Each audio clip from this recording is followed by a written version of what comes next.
అలాగే మీరు చెప్పాలనుకున్న కంటెంట్‌ని కెమెరా ముందు ఎలా చెప్పాలి? జనాలకు నచ్చేలాగా అంటే, ఉదాహరణకి మన అందం నచ్చుతాం గదా! మనం అందంగానే ఉన్నాం అనుకుంటాం. మనలో గూడా ఇల్లీగల్ ఫీలింగ్స్ ఎన్నో ఉంటాయి గదా! ఆ ఇల్లీగల్ ఆలోచనలు, అక్రమ ఆలోచనలు. పక్కింటి వాళ్ళని గూడా లవర్‌లాగా, గర్ల్ ఫ్రెండ్‌లాగా వాళ్ళతో ఎఫైర్స్ పెట్టుకున్నట్టు, మంచి మంచి పక్కింటి వాళ్ళతో మర్యాదగా మాట్లాడుతూ గూడా మన వాళ్ళతో ఇల్లీగల్‌గా ఎఫైర్స్ పెట్టుకున్నట్టు, శృంగారం చేస్తున్నట్టు ఆలోచిస్తాం. ఎన్నో ఉంటాయి. మన అందం మనకు నచ్చుతుంది. ఇట్లా మనం ముట్టుకున్నాను మనకు నచ్చుతుంది. కానీ ఇతరులే మనం నచ్చం. ఏవైతే మనయి మనం నచ్చం. మన తప్పులు మనం వెనకేసుకుంటాం. మన హత్యలకు కేసులుండవు. పక్కోడు హత్య చేస్తే కొడతాం, తిడతాం. పక్కోడు ఆడవాళ్ళని ఇబ్బంది పెడితే వాడిని నరకాలి, చంపాలంటాం. కానీ మనం ఇబ్బంది పెట్టుకునే మాత్రం కరెక్ట్ అనుకుంటాం. తప్పు పట్టాం. వేరేటోడు తప్పు పెట్టినా తిడతాం. కానీ మనం మాత్రం ఇంకోరిని తప్పు పడతాం. ఇలా ఉంటదనమాట. మనకు మనయి నచ్చుతాయి. కానీ మనం ఏవైతే మనం నచ్చుకున్నామో మనల్ని మనం తప్పులను క్షమించుకుంటాం అన్నీ రైట్ అనుకుంటాం. కానీ అవతల వాళ్ళయి తప్పు పడతాం అన్నట్టు. ఓకే. అది రూల్ కదా! కాకి బిడ్డ కాకే ముద్ద అన్నట్టు మనయి మనకు నచ్చుతాయి. అవే వేరేవాడు చేస్తే వాడిని వ్యతిరేకిస్తాం, తిడతాం, కొడతాం. ఇట్లుంటది. అయితే ఎదుటివాడు కూడా అదే మళ్ళా. మనల్ని నచ్చడు వాడు. వానికి నచ్చుతాయేమో కానీ మనల్ని నచ్చడనమాట. వానికి వికారం అయితది. కాబట్టి ఎదుటివానికి మెహర్బాన్ చేయాలి. కానీ అమ్మాయిలతో మాట్లాడితే మొగోడు ఎదుటోడు నచ్చడు. మనం కూడా ఒకరికి నచ్చనట్టే అవతలోడు మనల్ని నచ్చడు. కాబట్టి వానికి మెహర్బాన్ చేయాలి. నమస్తే అనాలి. వానికి ఫ్రెండ్ ఆలోచన చేసినట్టు వానికి సహకరించినట్టు. మనం వానికి సహకరించినట్టు చేస్తే పోనీ అని ఊకుంటున్నట్టు. అప్పుడు మనం అమ్మాయిలకి లైన్ వేసుకోవడం, మాట్లాడుకోవడం చేస్తాం. వ్యభిచారం చేయొచ్చు. ఎట్లా అన్నట్టు. ఒక పోలీసు ముందు ఇల్లీగల్ ఎఫైర్ చేస్తే ఆయనకు అవసరం లేకున్నా కూడా పోలీసుని కాబట్టి పట్టుకుంటాడు.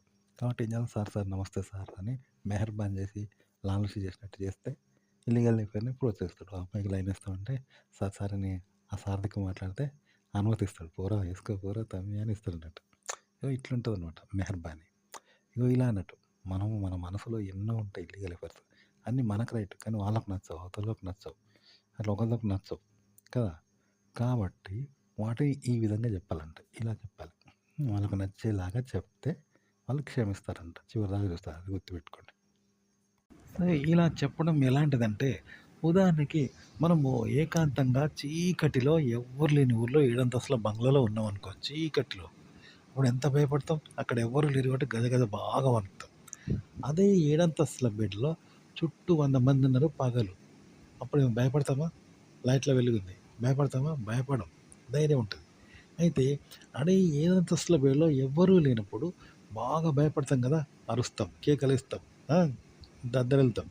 అయితే దాన్ని కంట్రోల్ చేసుకోగలుగుతామా? మన వల్ల కాదు. మనం చేసుకోలేము. కదా! ఏమైతుంది అని చేసుకోలేము. ఎందుకంటే అది మనకు అతీతంగా జరుగుతా ఉంటది. మనలోనే మనకు అతీతంగా జరుగుతా ఉంటది. మనకు అతీతమైంది. అలాగే చుట్టూ 10 మంది, 100 మంది మనుషులున్నారు పగలు అనుకుందాం. అప్పుడు ఏడంతస్తుల బేడలో భయపడ్డట్టు భయపడతామా? భయపడం. ధైర్యం కలుగుతది. అప్పుడు కావాలని మనం భయపడ్డా, భయం తెచ్చిపెట్టుకున్నా రాదు. ధైర్యమే వస్తది. అంటే ఆ ధైర్యం కూడా మనకు అతీతంగా వస్తది. చూసారా? ఈ 2 మనకు అతీతమైనయి. ఆ భయము, ఈ ధైర్యము 2 మనకు అతీతమైనయి. అతీతంగా కలుగుతాంటే అతీతంగా మనం పొందుతా ఉంటామంట. అయితే వీటిని ఇవి పర్సనల్ అనమాట. ఇవి ఎలాంటివంటే మన వ్యక్తిగతం అనమాట. ఓకే. మనకు వ్యక్తిగతము మరియు మనకు అతీతమైనవి. మనకు మాత్రమే పరిమితమైనవి. ఓకే. అంటే ఇప్పుడు రేపు చస్తానని మనం భయపడతాం. కానీ మన పక్కోడు భయపడతాడా? వానికేం భయం? మనమే భయపడతాం కానీ పక్కోడు భయపడతాడా? అట్లుంటదంట. అలాగే పక్కోడు చస్తాడనుకో, రేపు చస్తానంటే మనం భయపడతామా? ఏదో సానుభూతి మాటలు, ధైర్యం మాటలు ఎన్నో చెప్తాం కానీ మనం వాడిలాగా భయపడం. ఎందుకంటే వాడికి కలిగేది వాడికి అతీతంగా వాడికి కలిగేది. తప్ప మనకు కలగనిది. మనది మనకు కలుగుతది కానీ వాడికి కలగదు. ఇలా ఉంటదనమాట.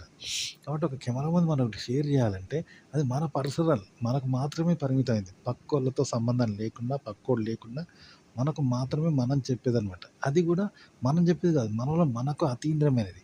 మనలో మనకు అతీంద్రియంగా కలిగేది. దాన్ని అతీంద్రియంగానే చెప్పాలి. మళ్ళీ ఇంద్రియంగా చెప్పకూడదనమాట. అగో ఆ చెప్పడం కూడా మనం చెప్పడం కాదు. మనకు అతీంద్రియంగా చెప్పబడాలి.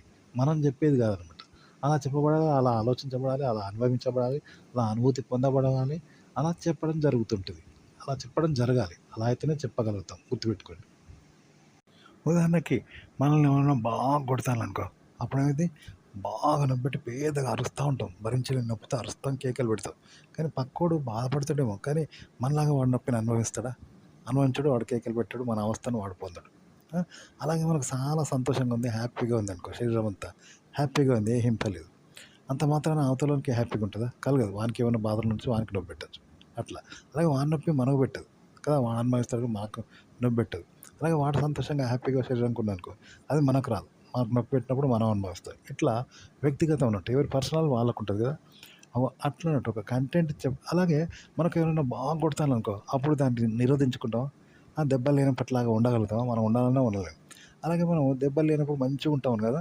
ఆ దెబ్బలు లేనప్పుడులాగా దెబ్బలు కొడుతున్నప్పుడు ఉంటామా? ఉండలేము కదా!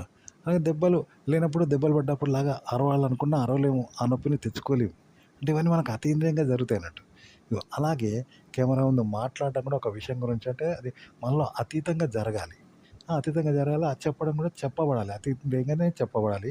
అతీంద్రియంగానే అనుభవించడము, అనుభవం పొందడం, ఆనందించడము అవన్నీ అతీంద్రియంగా జరగాలి. అతీంద్రియంగా చెప్పబడాలి. అతీంద్రియంగా మనలో జరగబడాలి, పొందబడాలన్నమాట గుర్తుపెట్టుకోండి. అట్లయితేనే మనం జరుగుతాయి. చెప్పడము సాధ్యమవుతుంది. ఉదాహరణకి ఓ అమ్మాయిని చూస్తేనే మనకు సెక్స్ ఫీలింగ్స్ కలుగుతాయి, కామం కలుగుతది, కోరికలు కలుగుతాయి. ఒక అమ్మాయిని ఫ్యాషన్ షో, న్యూడ్ షో, ఆడవాళ్ళని చూస్తే మనకు ఫీలింగ్స్ కలుగుతాయి. సెక్స్ ఫీలింగ్స్ కలుగుతూ ఉంటాయి. కానీ ఆ అమ్మాయి లేకుండా కలుగుతాయా? అమ్మాయి చూడకుండా సేమ్ అలాగే కలుగుతాయా? కలగవు కదా! అలాగే ఒక అమ్మాయిని చూస్తూ ఆ ఫీలింగ్స్‌ని నిరోధించుకోవాలి, కలగకూడదు అంటే ఆపుకుంటామా? ఆపుకోం. మనకు అతీతంగా జరుగుతా ఉంటాయి అవి. చూసారా? వాటిని నిరోధించుకోలేం.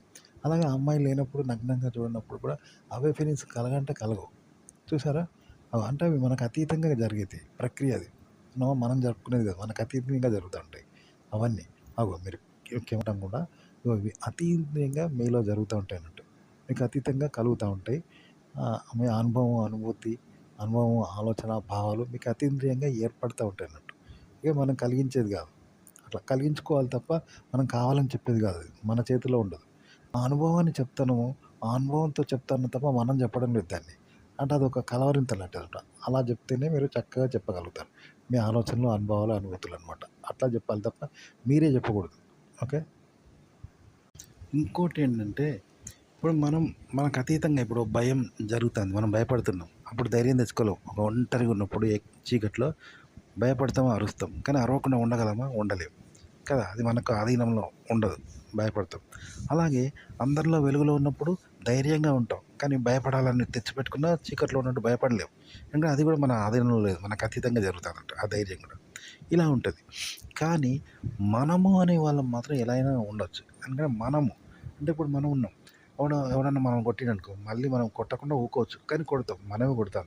కానీ కొట్టకుండా కూడా ఊకోవచ్చు. కానీ వాడు ఈ పరువు వద్దని మనం కొడతాం.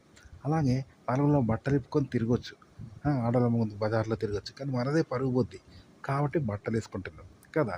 ఇలా జాగ్రత్తగా ఉంటాం. ప్రతీదీ నలుగురు నవ్వులు కాకుండా ఏవైనా ముళ్ళు తొక్కకుండా, రోడ్డు మీద యాక్సిడెంట్లు కాకుండా ఇలా అన్నీ మనం ఒక విచక్షణ అనేది తెచ్చిపెట్టుకొని చేస్తాం. విచక్షణ కోల్పోవచ్చు. బట్టలు లేకుండా తిరగొచ్చు. అలాగే ఏమైనా చూడని దృశ్యాలంటే కళ్ళు మూసుకుంటాం. చూస్తామా? ఒక వికారమైన మొగాడిని చూస్తావా? బరిపోతుంటే చూడు. అదే ఆడదాన్ని చూస్తాం. ఇవన్నీ కావాలని చేస్తాం. అట్లనే నగ్నంగా పోవచ్చు. కానీ పోము ఇజ్జత్ పోద్దని. ఆడవాళ్ళ ముందు అసభ్యమైనవి మాట్లాడితే తిడతారని. మంచిగా మాట్లాడతారు మెచ్చుకోవాలని. ఇలా చేస్తారు. కానీ ఇక్కడ విచక్షణ కోల్పోవాలన్నట్టు. ఆడవాళ్ళ ముందు కూడా అసభ్యం మాట్లాడాలి. ఆడవాళ్ళ ముందు బజార్‌లో కూడా నగ్నంగా తిరగాలి. మనం బట్టలు వేసుకునే జీవితం అలా తిరగాలి. ఇంట్లో బరివత ఎలా ఉంటామో అలా ఉండాలి. ఎడ్డోడు, పిచ్చోడు, అవలగాడని హేళన చేస్తారు, ఎగతాళి చేస్తారు, నవ్వుల పాలవుతారు. కొందరు కొడతారు, తిడతారు. కానీ అవన్నీ పక్కన పెట్టి మనం నగ్నంగా ఇవన్నీ చేయొచ్చు కదా! చేస్తే ఎలా ఉంటుంది? అంటే మనల్ని మనం కోల్పోవచ్చు. ఇగో ఇలా మన ఆధీనాన్ని మనం కోల్పోవాలి. మన జాగ్రత్తను కోల్పోవాలి. ఇది ఒక వెర్రి కావచ్చు, ఎడ్డితనం కావచ్చు, పిచ్చి కావచ్చు. కానీ అలా కావాలంట. అలా అయ్యి మీరు ఆ కంటెంట్‌ని చెప్పాల్సి ఉంటుందన్నమాట. అది మనకు అతీతమైంది. అలా అతీతంగా జరుగుతూ ఉండాలి. అతీతంగా మాట్లాడబడుతూ ఉండాలన్నమాట. అనుభవానికి లోనవుతూ ఉండాలి. మాట్లాడబడుతూ ఉండాలి. ఇది టెక్నిక్ అనమాట. ఇలా అయితే కెమెరా ఉందో నువ్వు చాలా అయితా ఉంటావు. నోరు అనేది కలవరించినట్టు వస్తూ ఉంటుందన్నమాట. అప్పుడు మాటలు మాట్లాడబడతా ఉంటావు.